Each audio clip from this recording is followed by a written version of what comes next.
Imagine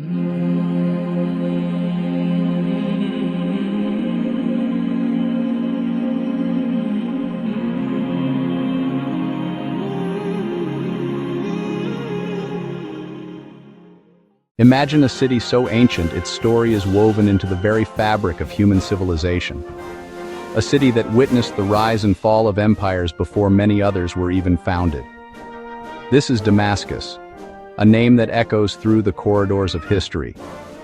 For the early Islamic world, this city was not just another conquest. It was a prize. It was a promise. Its transformation began with armies marching under a new banner. The year was 634 CE. Disciplined, inspired armies arrived at the gates of Syria. At their forefront stood Khalid ibn al-Walid, the Saif Allah, the Sword of God. His strategic genius defined the siege of Damascus. The historian Al-Tabari, in his History of the Prophets and Kings, details the siege with great care. Muslim forces surrounded a heavily fortified city at the heart of the Byzantine order. Accounts from Ibn Kathir and al-Waqidi describe a dual entry. One gate taken by force under Khalid, another opened peacefully by treaty under Abu Ubaidah ibn al-Jarrah.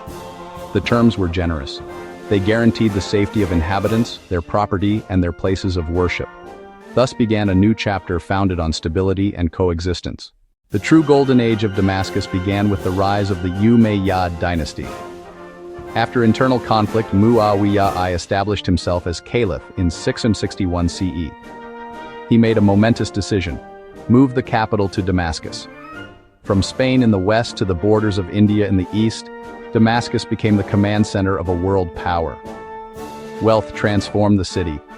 New roads, Ba-Ra-Da canals, grand palaces, and thriving souks buzzing with merchants and goods. Spices from the east, textiles from Egypt, metals from Europe, Arabs, Syrians, Greeks, Persians, a vibrant cultural melting pot. The Umayyads were patrons of art and architecture, projecting power, piety, and permanence. They blended Byzantine, Persian, and Syrian motifs with a developing Islamic aesthetic, a synthesis that defined Umayyad art. Though few palaces survive, lavish mosaics, intricate carvings, and frescoes attest to their grandeur. Damascus was central to wealthy provinces and close to the Byzantine frontier. It offered organized administration and robust infrastructure. For nearly a century, the pulse of the Islamic world beat strongest in Damascus, the undisputed Umayyad capital. At the heart of Umayyad Damascus stands the majestic Umayyad Mosque. Ordered by Caliph al-Walid I and completed around 715 CE, it was an audacious architectural project. The site had a long sacred history, once a Roman temple to Jupiter, later the Cathedral of St. John the Baptist. The Caliph negotiated with the Christian community and raised a symbol of Islam's permanence and glory. A vast courtyard ringed by arcades opens to a grand hypostyle hall, a model for centuries of mosque design. Columns support a towering roof, creating immense space and tranquility. It repurposed Roman elements yet remained distinctly Islamic in vision. Its three minarets, including the minaret of Jesus, became models for countless others.